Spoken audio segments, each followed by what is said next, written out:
આજે દેશભરમાં ચર્ચા એક જ છે કે ભાઈ ગુજરાતમાં ભારતીય જનતા પાર્ટી આ વખતે ભૂતકાળના બધા રેકોર્ડ તોડશે. ભાજપની લહેર ગામ શહેર મારે, શહેર મારે ગામ શહેર. આપણે ગુજરાતના વિકાસમાં રોડા અટકાવવા વાળા, ગુજરાતને બદનામ કરવા વાળા, વાર તહેવારે ગુજરાતીઓને ગાળો દેવા વાળા એ આખી જમાતને અહીંયાથી વિદાય કરવાની જરૂરિયાત છે.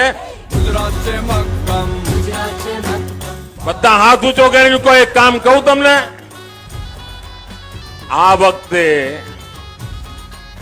ભૂતકાળમાં ન થયું હોય એના કરતા વધારે વોટિંગ આપણે દરેક પોલિંગ બુથમાં કરાવવું છે. હાથ ઉપર કહીને કો કરાવજો. ભૂતકાળમાં ન મળ્યા હોય એના કરતા વધારે વોટ દરેક બુથમાંથી ભાજપને અપાવજો. કમળને બટન દબાવડાવજો. ગામ શહેર